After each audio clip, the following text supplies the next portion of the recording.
Hi, I'm Matt from Ludovox, and we are on the Redim booth with Michael. Hi, Michael. Hi. Hello. Hi, everybody. So you are here to give us an overview of Martians, a story of civilization. So what's the story of that game, the narrative? Okay, so what's the game about? We are the international corporations which were hired by the space agency, and we are in the 2030, and we have just landed on Mars. Hopefully, we landed successfully. And now our objective is to colonize Mars. What is important? The objective on the game would depend on the mode of the game that we will choose. So yeah, you told me that you had 4 modes, a solo mode, because you can play from 1 to 4, a co-op mode, a competitive mode, and a semi-co-op. And it plays for 1 to 4 players between 92 minutes to 2 hours. 2 hours, yeah. Exactly. The time of the game would depend. If we are playing with 2 players, it will be closer to 1 hour. And if we have full teams, full table with 4 teams, it would take around 2 hours.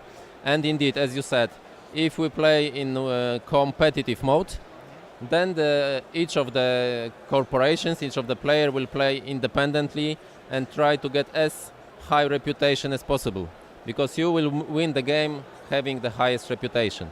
But if we play cooperative mode, then the objective would differ.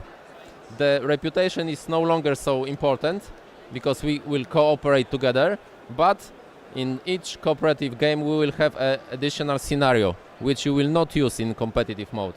In this cooperative scenario there are additional objectives to be reached, and only if you reach all of them you will be able to successfully finish the game.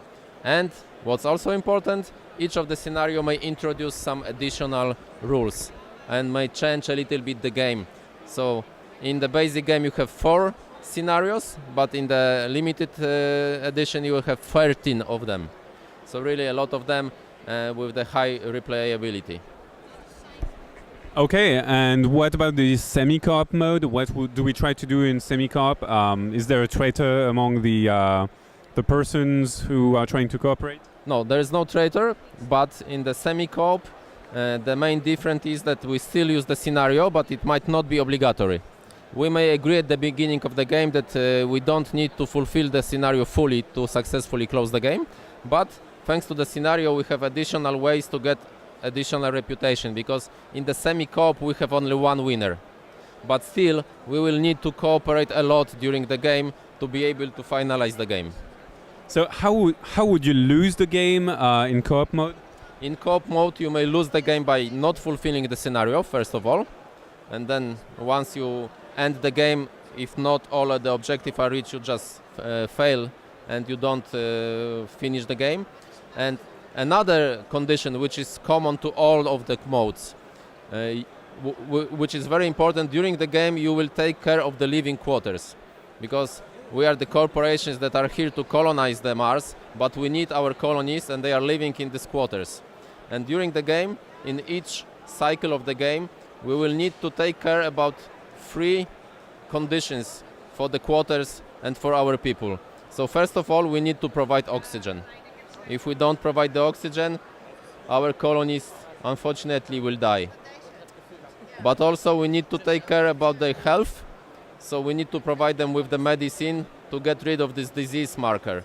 And on top of that, of course, we need to provide some food. And only if we take care of these 3 elements, we can win the game at the end. So at the end of the game, first we check the scenario and then we check if we take care of our people. If we fail to do any of these 2, we will unfortunately lose the game. Too bad. So what do we do in a player turn? In the player turn, basically, you are using one of the facilities that are available on the Mars. There are different facilities, like for example Moxie generator. This is an extremely important facility because here you will produce oxygen. You need to spend some time and some energy to be able to provide the oxygen to one of your quarters.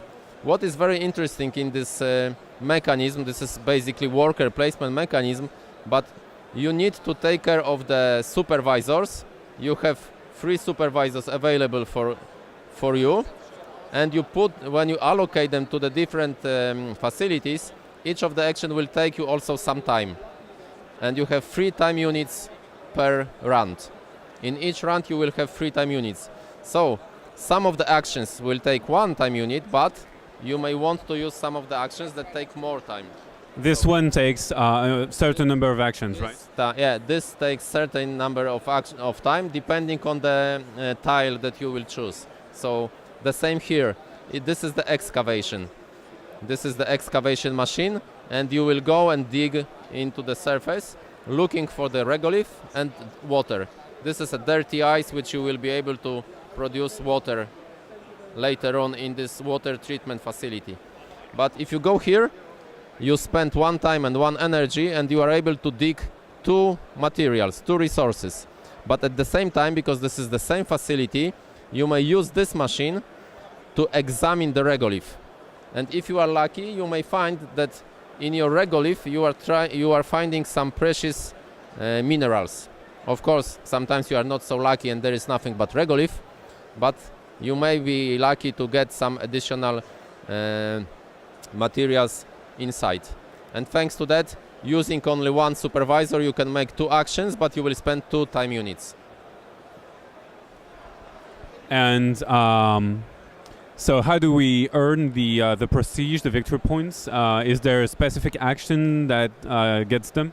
Basically, again, if you play cooperative mode, you don't care so much about winning points, because you just need to fulfill the conditions to win the game. But if you play competitive mode, then indeed reputation points are the most important, because at the end of the game the corporation with most reputation points will win. And how do you get the reputation points? There are some actions, like for example construction facility. If you decide to go here and you decide to construct some facility, on one hand you will unblock it, because at the beginning some of the buildings are not available. You will unblock it, and it is now available for everyone. So we are in competitive mode and I do something for others. Yes, because it's also the only way to make this facility available also for me. But additionally, if I do it, I will get certain point of reputation points. In this case, I will get 3 reputation points.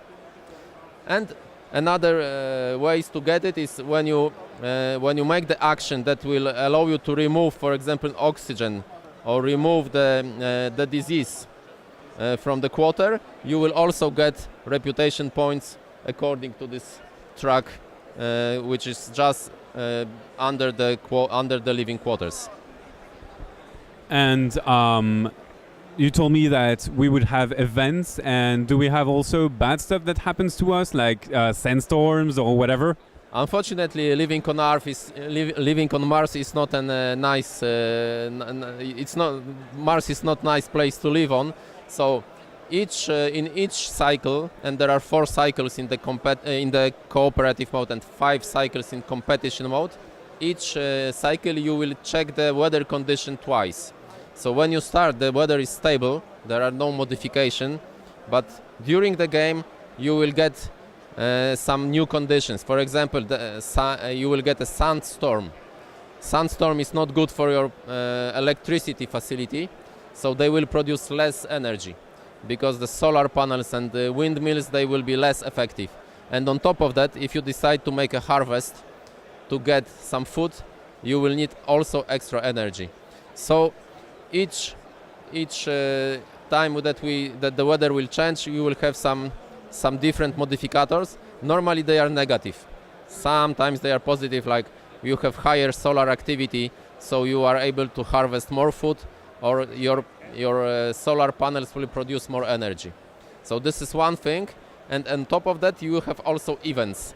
As I said, it's not a nice place, so normally there will be some negative events that will affect us during the game. Like in this case, this is an event which is called the Rift, and it affects the excavation site. It turned out that during the excavation we find a huge rift, and the consequence is that when we do the excavation, we will be able to excavate 1 resource less.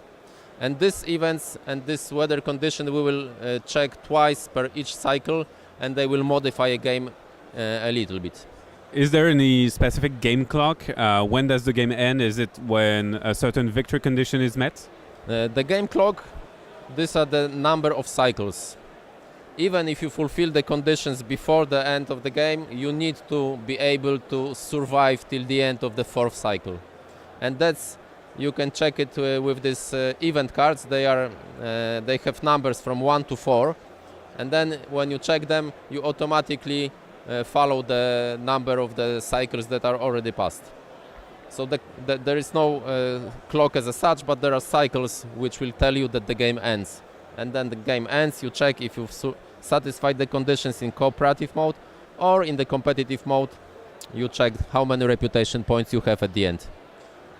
And I see cards for scientists and engineers. Are they powers? Do we build a hand of those? Yeah, basically each of the corporation, you have your own tableau of your corporation. And on this tableau, first of all, you have your individual technologies that you can research during the game. They can give you some additional bonuses. And on top of that, you are able to hire some experts and some assistants. In order to do so, you need to go to the education center, first to unblock it at the beginning of the game, and then you need to use it, and you can hire some assistants or some experts. And then they will help you during the game. For some of them you need to pay with money, to pay some energy, but they will give you some extra benefits during the game in order to fulfill the conditions. Okay, and I think I have no further questions about Martians' story of civilization. So thank you, Mikhail. That was a very efficient overview.